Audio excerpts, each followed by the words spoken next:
paasile peaks ruumi panna oma varbad minu siia riies küljele, nii et ülejäänud jalalaba jääb vabaks. Et see ülejäänud jalalaba peale ma saan hiljem rullida. Võtame kätest kinni, lendajasõrmed vaatavad otsa ja baasisõrmed on siis väljapool, sellepärast et baas saaks lendajaid paremini kontrollida. Ja meil tuleb nüüd õlast õlani üks pikk sirgejoon, et püüa mitte käsi kõverdada, see on sellepärast, et sa saaksid siia toetada ja sa ei peaks nii palju jõudu kasutama.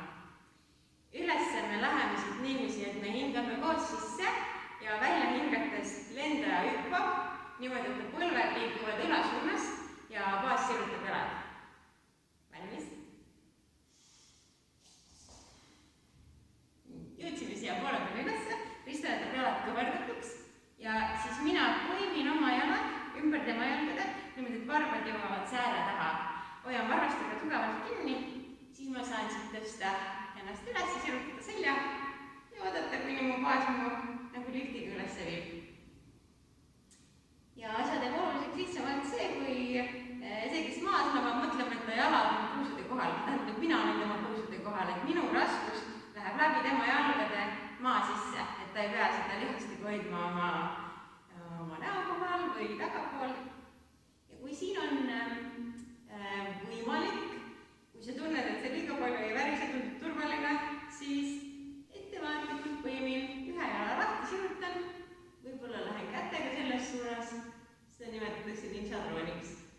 Kui ma seda teen, siis minu baas samal ajal ettevaatlikult viib jalgusid vastassuunas, sest nüüd läheb raskus siia poole, kus on minu jalg.